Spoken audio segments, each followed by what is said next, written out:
بسم الله الرحمن الرحيم وأفضل الصلاة وأتم التسليم على سيدنا محمد وعلى آله وصحبه وسلم. Assalamu alaikum all. Jazakumullah khairan for another Muslim Founders episode, joined by Zeeshan Abbas, the founder of Harley, a customer feedback software for multi-unit restaurants. Jazakumullah khairan, Zeeshan. Assalamu alaikum, my brother. How are you doing? I'm doing well. You're from the UK, you know, past the Juma and before. It's good to have you on. Yeah, thank you for having me, man. I'm excited to be here. Yeah, I was excited as well. I was doing some research. So you grew up in Pakistan. Um, one thing that stood out to me a lot was you were a big swimmer. I don't want to get too much into it from my Yeah, side, so how about you tell your own story? right. So yes, I was born and raised in Karachi, Pakistan. And swimming is something that I took up when I was 5, 6 years old. And it completely changed my life. And I think I owe a lot of everything that I have today after Allah is with my coach, my parents, and of course swimming itself. I competed at a very high level. So by the time I was 12, I started like noticing I've become really good. Alhamdulillah, I competed at nationals, world championships, Asian age group games. So it's been 5 years since I've stopped swimming. But like the lessons that I learned, the mentality that I have, everything's pretty much the same. But yeah, swimming was one of the biggest key reasons growing up that kind of like shaped me in who I am today, kind of. Yeah, Alhamdulillah. Before I go deeper in your background, what was your favorite stroke? You like Oh, to, I was a breaststroker, breast and I am okay. I was good in backstroke.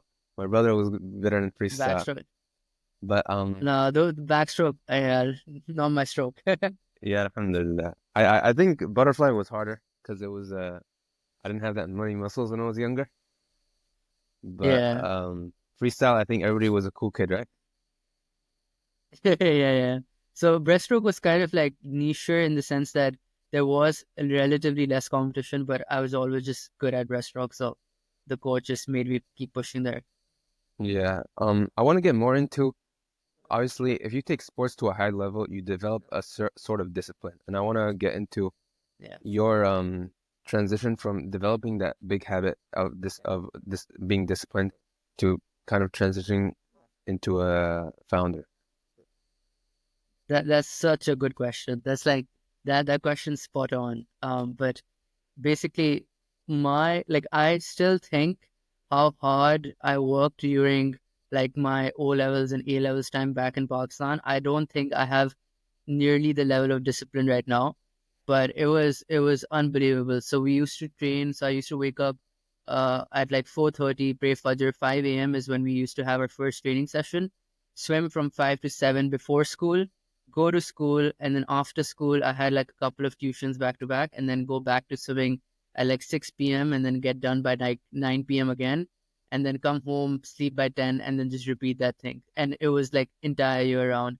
And so that was during school year. And then during, let's say, summer when I didn't have any schools or anything, um, it used to be like wake up at 11, like 11 to 4 p.m., 11 a.m. to 4 p.m. was one training session. Then I used to come back, take a nap, and then 7 p.m. to 10 p.m. was another training session. So my life was just like, it was brutal. Like, it was brutal. So that I feel like it had a lot to do with my coach and my parents. Like, they were someone who just didn't let me slack at all. And I was kind of one of those people that really believe that if you train hard, you'll compete easy. Um, and kind of that the mindset that I got, like of work, and like quality work, it kind of transitioned very, very well in terms of being a founder. Like it's literally the same mindset. So when I used to swim, I used to compete with people older than me, who had more resources than me, XYZ. Founder, it's like literally the same thing. Like there's people older than you, they've been in the market for longer, they have more resources, it doesn't matter. I feel like as long as you're doing your daily inputs, you're gonna get exactly what you deserve or like what's in your huck. So it's I love this question just because there's a direct correlation between my swimming journey and me being a founder. Yeah. I agree that like especially once you things get tough in the startup business, you always have to rely back on your habits.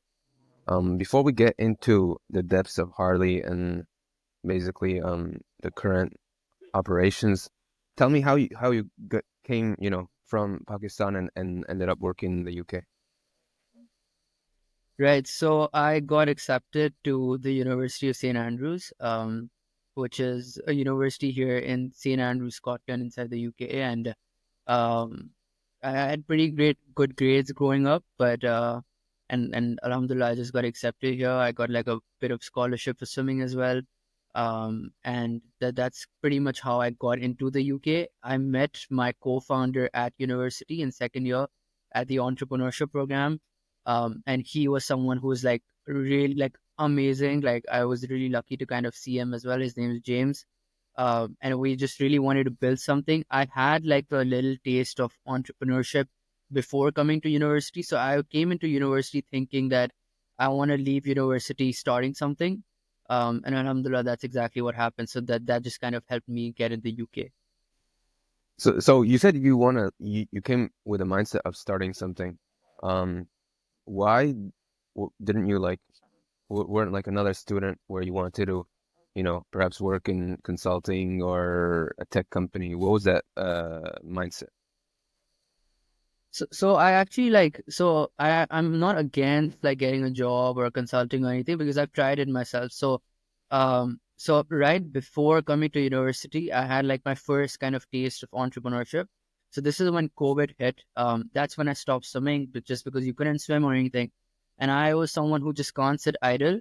So I started like this fitness agency, and I was one of the first people in Pakistan to try and like get fitness like online. And I was really targeting like I just wanted to do something for fun, and it kind of rolled into like a proper business. We had 300 like monthly customers. I hired like 7 trainers. So it kind of steamrolled into something in like 1 year. Hmm. And that was like my first taste of entrepreneurship, and I was like, this is insane because I never thought like a 17-year-old could do something like that. So when I came into university, I was like, okay, that was just something in the past. But then I ended up doing like 3 internships during my first year, and all three were in kind of like finance consulting. Um, and I realized the risk of like me doing my own thing, the kind of excitement, the kind of like figuring out from literally the trenches. I think the difference between that and consulting or finance was like it can't be compared, and that's just something that I really really wanted to do, enjoy it, and deep down in my heart, I knew I was meant for something like that rather than trying consulting or finance, and I did try it. Some experiences it was pretty decent, some was not that good. But in the end it was not even close to trying to do your own thing. So I during like after my first year of university, like second year onwards, I was like all in and trying to start something of my own. Okay, and okay, so you have the mentality, you want to do your own thing. You already had the experience starting a fitness company back in Pakistan, so you have that entrepreneurship mentality set. Tell us how you got started with Harley specifically and what Harley does. Right. So this is a good question, and it's actually really funny. Basically, so for context, Harley is a tech company, and we're a customer feedback and recovery software for large kind of multi-unit restaurants. The way I kind of got started is my co-founder and I. So the one of the biggest reasons why my previous agency kind of shut is that I realized that it's not scalable. And then as we kind of grew more clients and I hired more trainers, the quality started decreasing. So I was like, okay, whatever the next thing is, I don't care what it has to be in tech because at least I hopefully won't have the same issues. And I found this co-founder of mine who's like really, really talented, and we actually started Harley as a time tracking software for retail outlets, which is which is crazy on like how on earth did that transition happen. But we just ended up kind of What listening does to our that mean, by the customers, way? and then there was What does that yeah, mean? what Time is tracking what mean? software for retail outlets. Okay. So it kind of like attendance management. So basically, my I tried looking at what's my competitive advantage, and my father had a retail store in Pakistan. So I was like, the best way to start. I knew I wanted to do something B2B, just because I thought that's where people have more money, more funding, etc. So I was like, what's the kind of problem that my father's facing? And then the first day I walked in and he was taking attendance manually, and I was like, okay, that's what I'm going to do. I didn't realize that there's something called like a thumbprint fingerprint scanner, and that's what people use. And Yeah. my solution was absolute like was not even a solution. But that's how I kind of got started. Um, and then during that phase, I kind of realized someone told me that, look, man, I don't really care about what time my staff comes in. I care about their performance. And I was like, I agree with that, right? So then we try to seek let's build a system where staff's performance can be tracked. And then we were like, if we have the manager track staff performance, that would kind of like open up opportunities to kind of manipulate it. So we wanted end customers to kind of um, rate like staff performances. So that's where the feedback kind of thing came about. And in Pakistan, like, so this is during this transition, I ended up meeting a restaurant. Um, and the founder was like to me, like, I had really bad experiences. So I had like one time I had 90-minute waiting, another time I had like my wrong order, another time like I placed a Google review, no one replied to me. And the founder kind of heard about me and kind of like came to me and he put his like hand on my shoulder, and I swear I won't ever forget this. And he's like, son, um like last week my wife passed away, and 3 days ago like I got the biggest tax fine I've never ever gotten. I don't have time to reply to reviews or look at feedback or anything like that. I'm struggling to stay alive right now.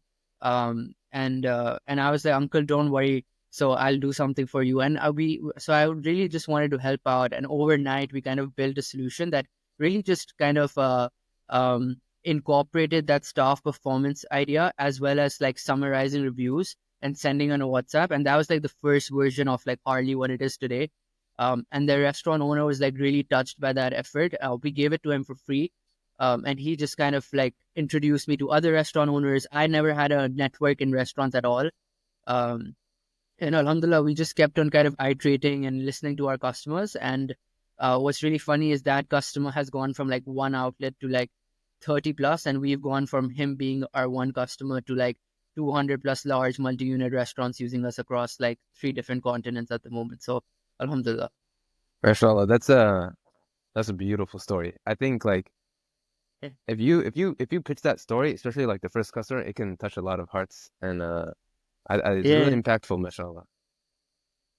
yeah. So it's really funny because almost every day I have like demo meetings and things like that. So that's kind of how I get started as well. Because people want to really understand why I ended up doing this just because I wasn't in the industry. And I feel like when I do tell them the story and it's completely genuinely true, they do see that like beyond the monetarily incentive, like this is someone who just wants to help. So you get your first customer, right? You build a MVP, minimum viable product, and then when do you make the change to, sell it to other stores? Did he show it to a friend of his who's also a restaurant owner, or how do you scale above that? So very funny. He kind of introduced me to a few more people, but that did not go as well just because like the solution was good, but it was not something people would pay for, which is like one of the first lessons that I found where it's like it doesn't matter if someone's not going to buy something, that means there's not enough value there. So I knew that we needed to get better. I tried everything. So I tried cold emailing, cold calling, like literally walking into restaurants for a very long time, for months and months, nothing really worked. And then someone just replied to one customer kind of replied to one of my cold emails, and that's how I kind of got. And they were like a pretty big name back in Pakistan, and they kind of saw something, and we kind of gave like a very very heavy discount, and we were like, just give us as much feedback as possible, and we really want to make the product better. And that's how we kind of got started. After that, I started networking quite a lot, and there was one person named Safir who's like a one of the biggest syrup manufacturers in Pakistan, and he really helped me as well. And he had a lot of clients that um, he sold to, but like, and who were his clients, and I wanted them to be like my clients as well. So he really helped me get into the room with these people. And there's this concept of the third door, which is like you treat like life as coming to like like a private event, right? So you have like the front door where there's like hundreds of people waiting in their line. you have the back door where billionaires and celebrities kind of walk through, and then there's this third door, which is like you make friends with the chef in the kitchen, and he opens the kitchen door and you kind of go inside, right? So I really like that analogy because I feel like every person who had some level of success went through something like this, and Safir was one of those people that he kind of helped introduce me to a lot of these restaurant founders. And even though they didn't take my product then, 6 months, 8 months later, all of them kind of have shifted on Harley. Okay, so you started.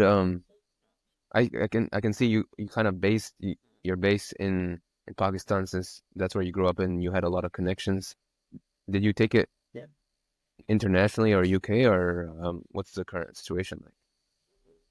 Right. So yeah, yeah. So we started in Pakistan, and that's not because I had more connections in Pakistan. Like I said, I just had zero connections in the restaurant space.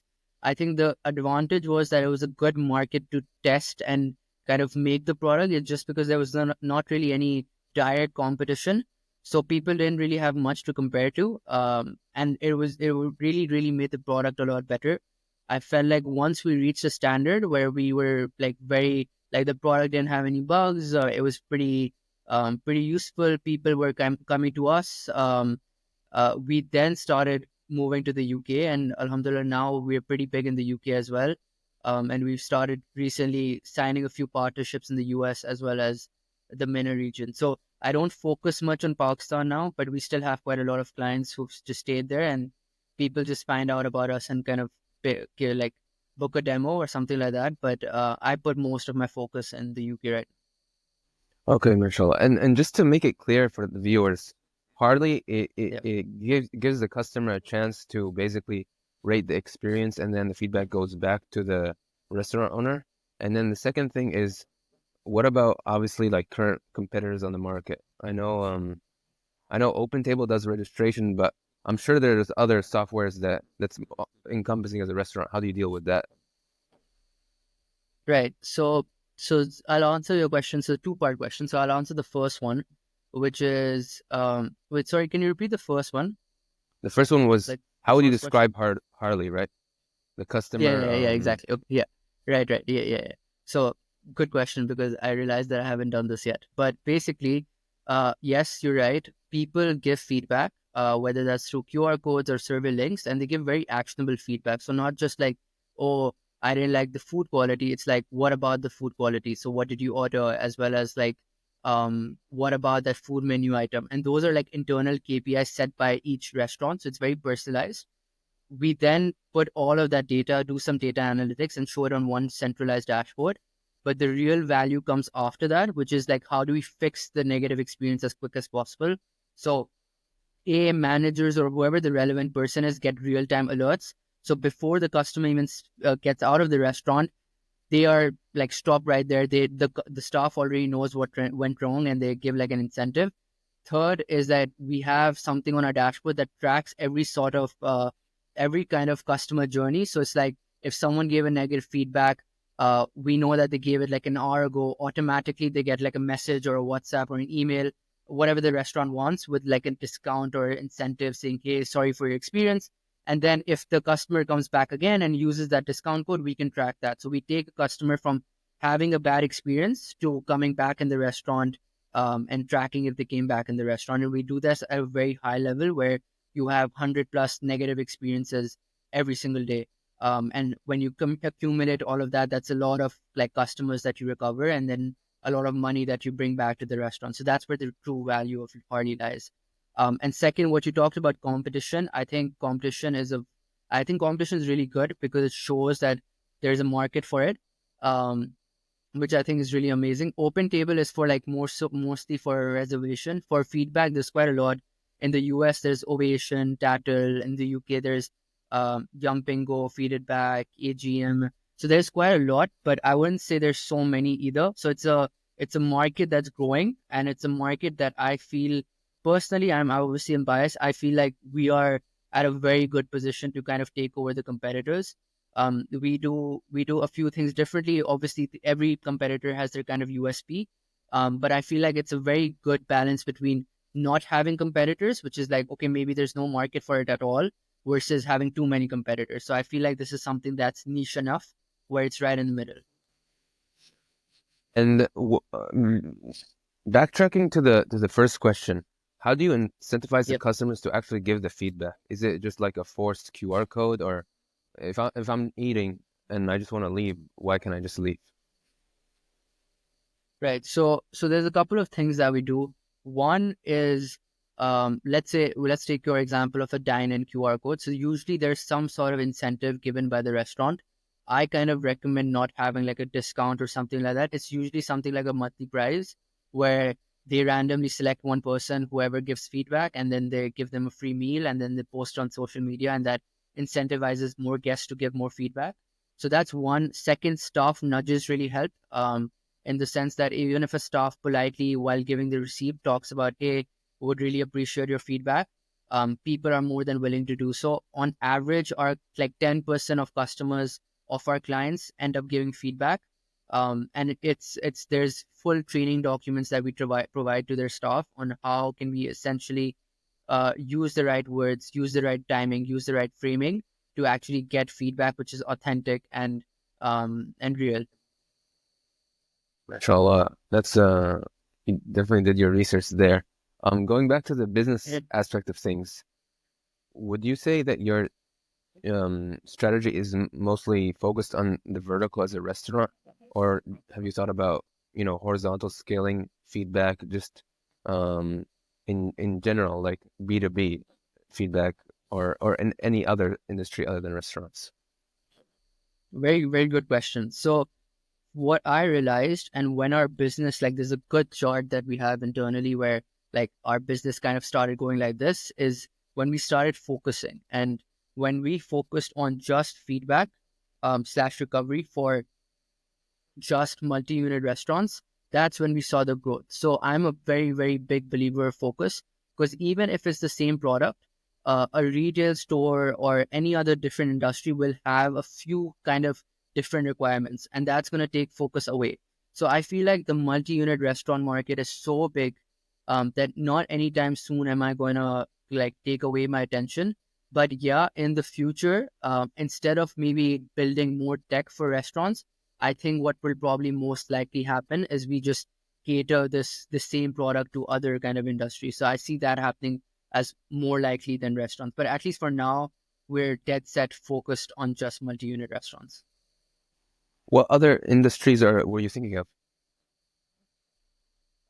So essentially, we started thinking of retail because there's quite a lot of products in the market that work very well with both multi-unit restaurants as well as retail. And you have to look at like a certain kind of like a few things. So you have to look at, does the industry, is it growing? Does it have certain sort of scale? Do they have budget? Things like that. And to be very honest with you, I'm pretty like outside restaurants. I'm pretty much not qualified to even give you an answer on what that industry could be, just because I haven't even thought about it. Like we're so focused on restaurants and especially multi-unit restaurants. Like 10 plus outlets is where our speciality really lies. That's where I put most of my energy. Okay.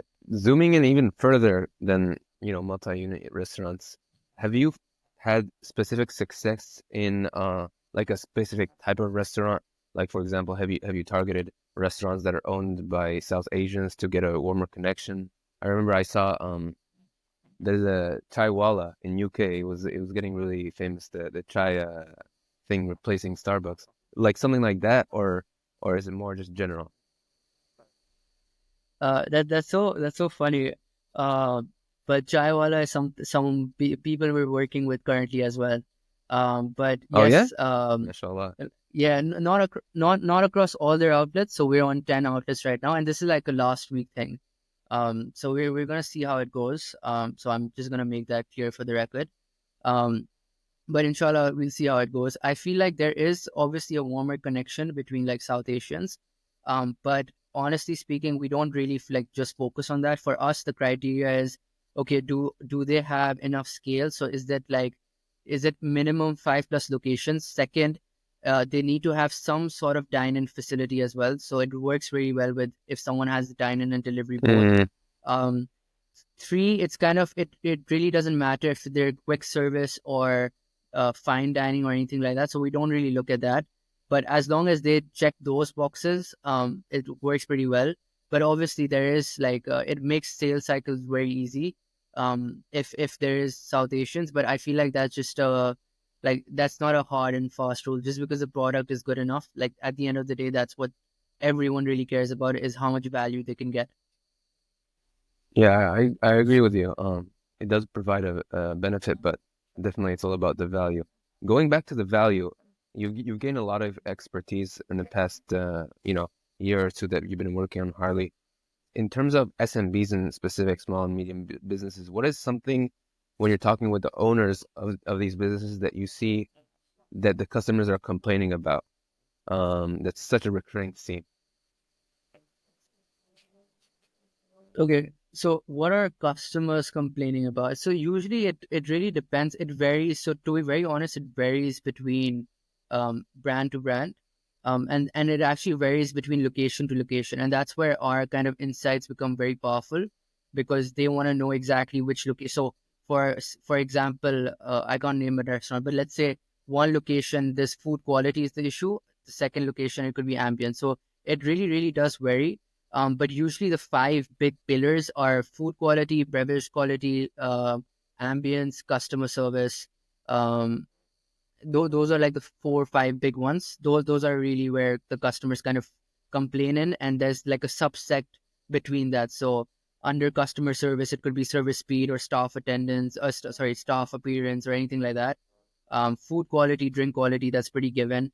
Ambience is temperature, seating arrangement, XYZ. So it really lies under these four or five kind of main headings.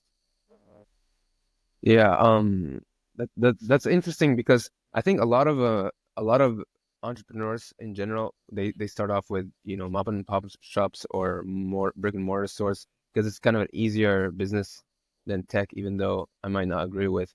But once you like you said you focus on the customer service and the product, it seems like it does make a benefit, right? Yeah, 100%. And I feel like it's actually easier for me to actually sell to larger restaurants. It's easier for me to kind of explain the value to them versus the other way around. Yeah. And you see that when you build up your rapport with in the initial sales cycle, do you feel that the initial story gets more of a connection with them, or is it the product in general? I feel like the story warms them up, and then it's really funny because every kind of demo, I see their eyes light up by the end of the product, just because I truly believe the product's really good. But at the my kind of job, like my positioning in sales, is not to try to sell them something, is to try to actually see if this is something that's useful for them. And I've had demos where I say something like, okay, maybe this does not work for us, you know. Yeah, I think that's the best way to approach it because if you're like a car salesman, it's not a good Yeah, rep yeah, no, that you have on the street. right. Especially for like large restaurants, it's such a long sales cycle. You have to have like five, six meetings. You talk to so many different people. My job is just to see what do these people care about in their position, and then I follow up with something like where I can add value, right? So if it's someone was interested in like a guest recovery feature, I'm gonna send them a case study just about the guest recovery feature. If someone wanted to figure out a bit more about Google reviews, I'm gonna send them an article that we wrote regarding like those Google reviews, right? So it's really about listening and trying to help them wherever I can. And not just be like whenever things happen, they happen. I try to not push as much as possible. And it works well as well. People are more receptive to that because no one really likes being sold to. But if I position the way like we're doing something together for the benefit of your brand, and we treat each other like partners, I think that just so much better. Zisan, you seem like a, quite charismatic dude, and I see sometimes people who play sports, they're more outgoing than others. But especially when you said you started the fitness brand, the fitness agency that you developed some sort of initial sales skills. Now that you're taking Harley like semi seriously, how's your, the founder's perspective in building a sales team? Or are you just gonna go with founder-led sales for now? Right. Good question. So firstly, like I am very introverted. So like I actually I like don't know about like that. a lot.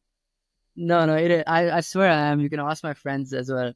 But I like the thing is, if something is outside my comfort zone, the only difference, I don't let that stop me. So a lot of like sales is a lot about listening as well. So that's where my introverted skills kind of help. But I'm not shy away to like if I see an opportunity, I go it, even though I don't want to. Like I hate conferences, but I just have to do it. So that's one thing about that. So I just wanted to clarify that.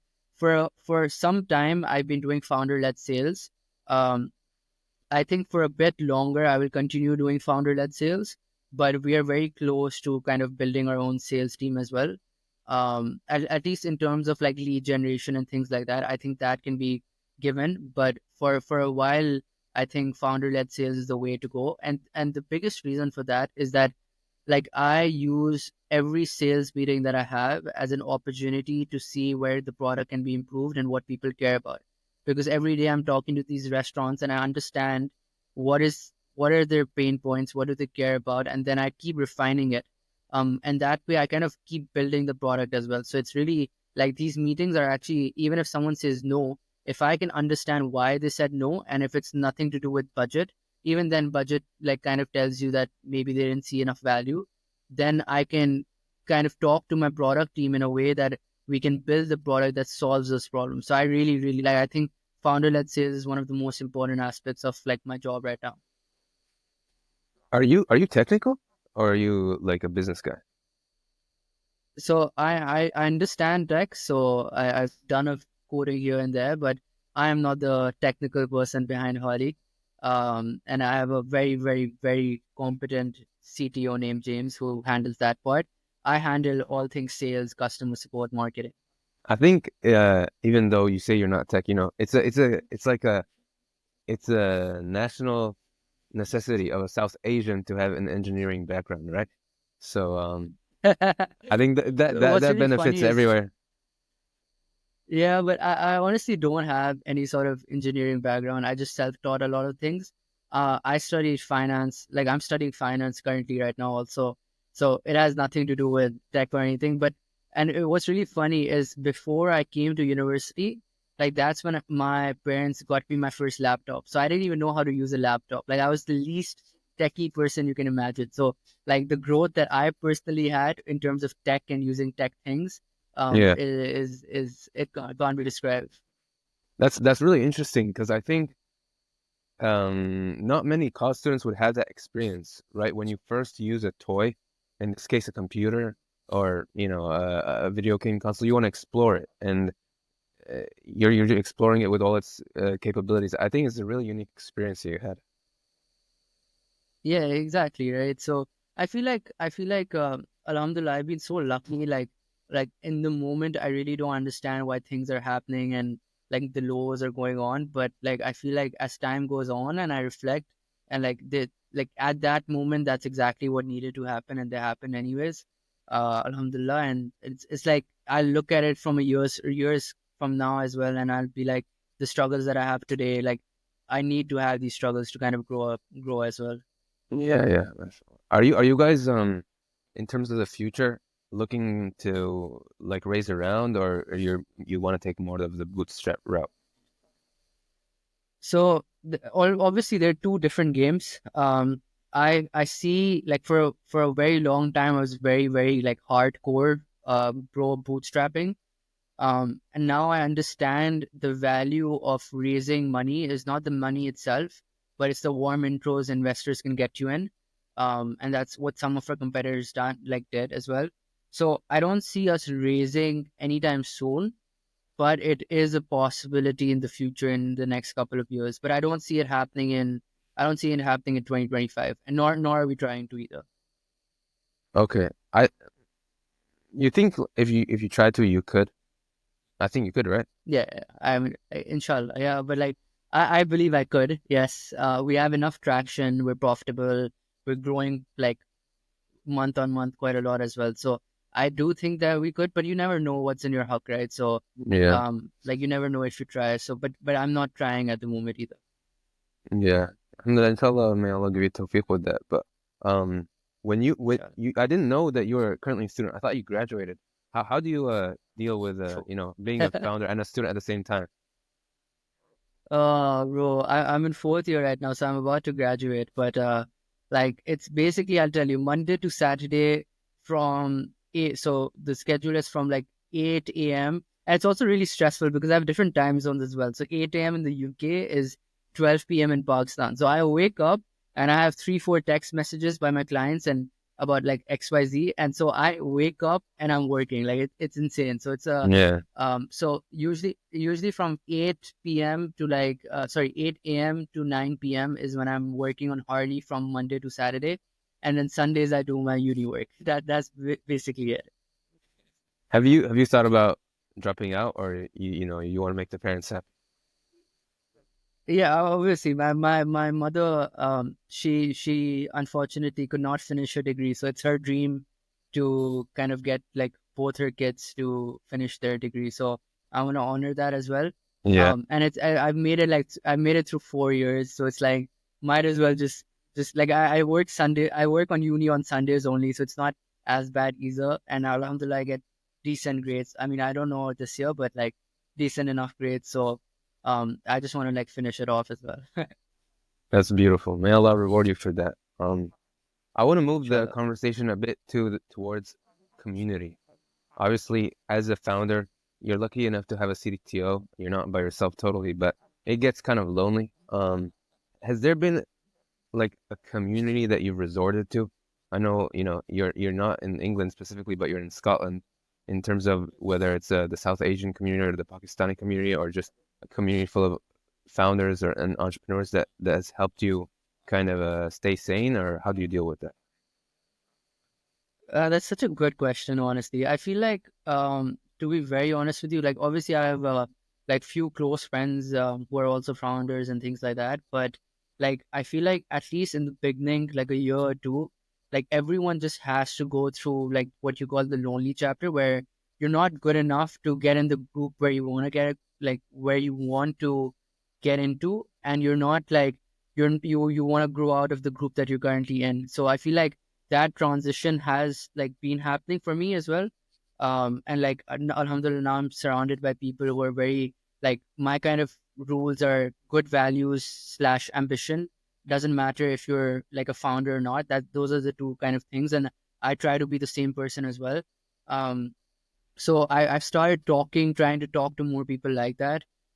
It's still very lonely, to be very honest with you. There's a few people. There's this community called Redwood.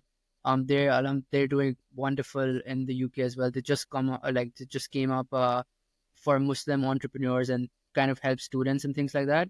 But mainly for me, it's now like um it's still lonely to be. So I'm not gonna lie, it's still lonely quite a lot. But you just have to go through things, and understand that it's a chapter in your life where you are supposed to struggle, and like I feel like there is reward at the end of the struggle, whatever that is.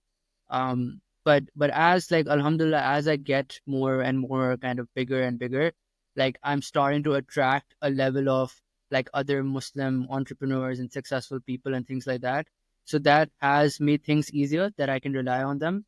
But for a very, very long time, like it's just been very lonely. So, but I feel like that was needed as well.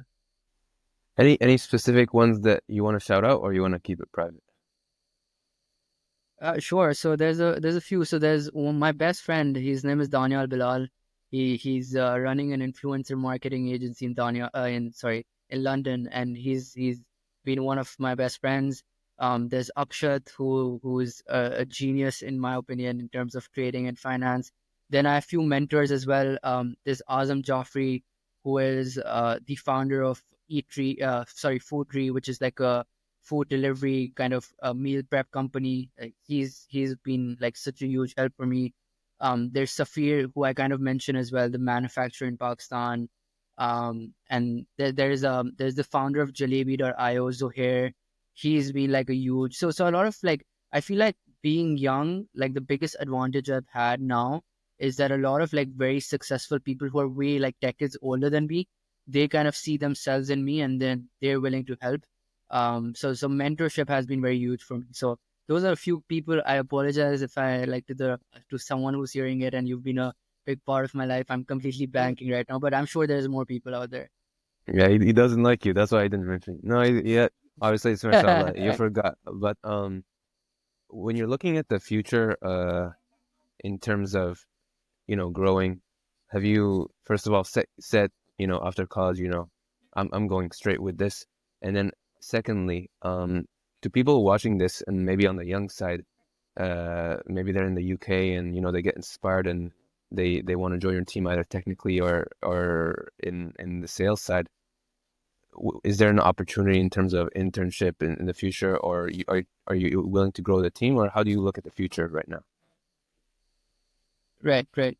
Can you repeat? So I got the second question. Can you So repeat the the first first one one, again? the first one was, do you have your mindset on what are you going to do after college? Oh Like, yeah, yeah, okay, yeah, okay, cool, cool. So technically, like I'm just doing uni work on Sundays. So technically, I'm already all in. yeah, But I'm most definitely gonna be going all in on Harley like post uni as well. So there's no debate about that. And yeah, that's going to happen for sure. Um, for growing the team, yes, we are actually looking to hire people both on the tech as well as the sales side. For we both internships, like we try, like maybe internships with some sort of experience because we really want full-time people at the moment. People can reach out at Zeeshan@harley.com. And like one thing that I would say, like even if like let's say they don't want to join my team and they want to start their own thing, because there's a lot of people, like majority of the people would try to kind of think like that. One thing that the biggest thing that I actually want to write about this very soon as well is that I realized no one actually really knows anything that they're doing, like at yeah, all. When I talk to like I talk to such wealthy like like founders and restaurant owners every single day, and everyone is just struggling and putting like like uh putting out fires and things like that. So I feel like it's just a thing that people hide and no one actually talks about that because everyone would just want to show like whatever is going well, including me, by the way. So I do the same as well. But what I realized, I thought in the beginning I didn't know anything, and like I was the only one who didn't know anything. Now I realize that I still don't know anything, but no one else around me knows anything as well. And I feel like that's very comforting to kind of know, is that everyone just no one really knows anything when they start. You just have to start. So if anyone's looking or thinking about starting something, I would just say start, because that is the only way you will figure out what happens. Like 2 years ago, if like I was a attendance software for retail stores, there's no way I could have predicted like what would happen now, right? So you just have to start. That's the only advice I have. yeah. I remember when I was younger, I was seeing all these like the LinkedIn or Twitter profiles. I'm like, man, bro, these guys have it all figured out. And then once you meet them in person, you're like, bro, Yeah, he's just like me, And then yeah, and it gives yeah, you confidence, exactly. right? Yeah. 100%. And I feel like so that's one thing, and the other thing is being able, like regardless of like, I feel like on your journey there's always going to be someone better than you, or like doing more than you, and or at least that's what it seems from outside.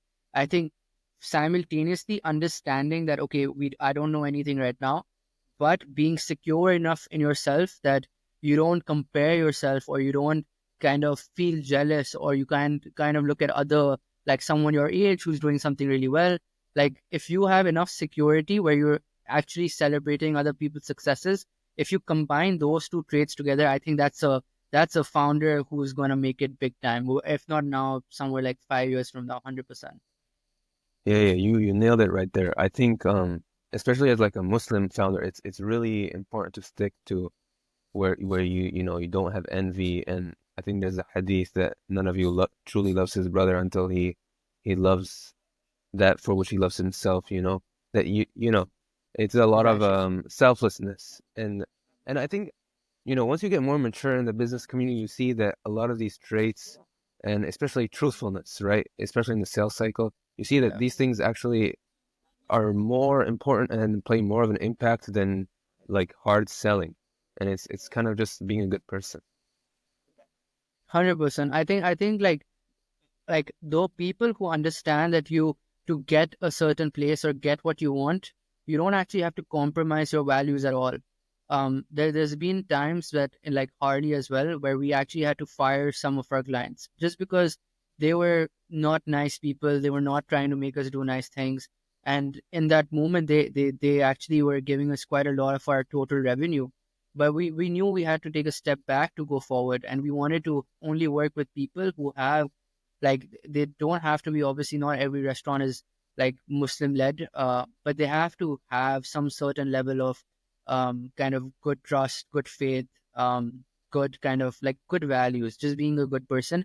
And then similarly, we need to embody that as well, because if you're not a good person, no matter, like, you may get successful, but like deep down you're always going to be empty, so it really doesn't matter. Zishan, tell me about that. Your mindset at Yeah. that point. You're young, right? Someone would maybe automatically assume that you want to take that revenue on and say, okay, maybe in the future I'll change my ways. But what was your mindset at that time?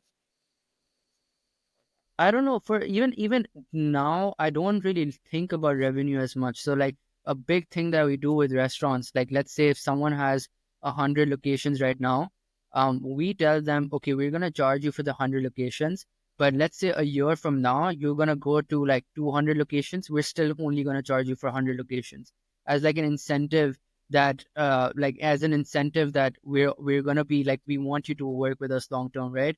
And that's like giving away half your kind of revenue for this person, right? And no one else would do that, but we do that and we stick by it as well. And the people, as soon as I say that, like they're shocked, because they can't believe like someone would do that.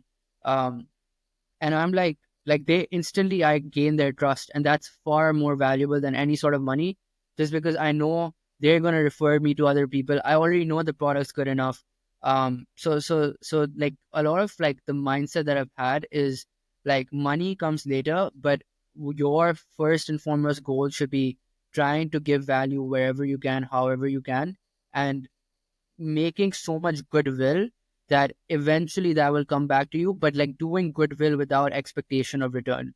So like, for example, if I'm doing this podcast, I don't expect anything in return, right? So, or like if someone comes up to me and he wants something, and if I have time to help them, if I share a few voice notes, the expectation should not be there to get something back in return. But I feel like the way life has progressed, you turn so much goodwill that eventually somewhere, someone out there, like a years from now, they will end up helping you because you helped them when they didn't have anything, right? And similarly, people help me like that.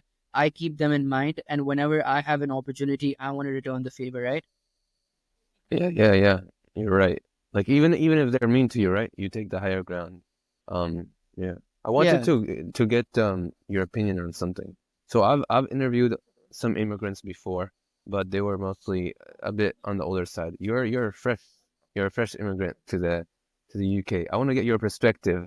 Do you feel like you have like a stronger edge since you come from, back home and you have more discipline there to these, Western guys who are a bit more soft, or how was the experience? Um, like I feel like my so that's where my a bit of my swimming competitive mindset comes off. Like regardless of, like, if we're talking about competitors, regardless of whoever they are or wherever they come from, even if they're immigrants, I just think that I have it in me to like outperform or at least outwork them. Um, I do think, like, I try, like, it I part of me does think that obviously being like brought up the way I have and coming from an immigrant lifestyle did shape me and um make me kind of work harder. But at the same time, I don't think like that, just because I feel like there's a part of you, if you start thinking like that, like you're kind of comparing yourself to people who are maybe not working as hard or softer.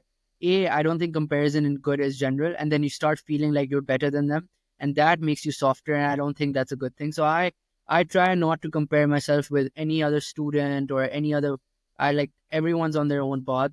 As long as I'm hitting a standard for myself, which is a very high bar for me personally, I'm happy. So that's that. Mashallah, mashallah. The w- do you believe, you know, do you believe some people in the West take the bringing up for granted, or like how do you view the opportunity that you have right now? Yeah, of course, man. Like I feel like it's not just about the West. There's people in Pakistan who are brought up in, like, let's say, more privileged areas and things like that. I feel like everywhere in the world, like, there are people who are not grateful for the opportunities that they have.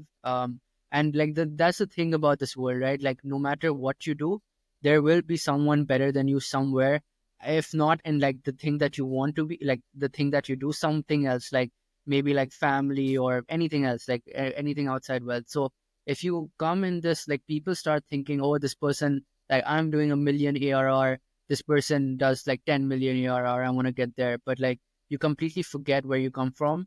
And I think, like, I've been raised in such a way where I have to always remember where I come from, what I do. And I have been very lucky to, like, I don't take that for granted at all, because like the percentage of people from Pakistan who actually come to the UK to study is like bare minimum, right? Most people can't even afford that. So if my parents worked so hard for to afford this education for me, like, that's an opportunity. And that's an opportunity I'm never gonna like take for granted at all. Yeah, may Allah, keep us grateful. One thing I wanted to bring up before we close is it's a traditional B2B SaaS product that you're selling. There's a lot of hype, in this year and the past year about AI.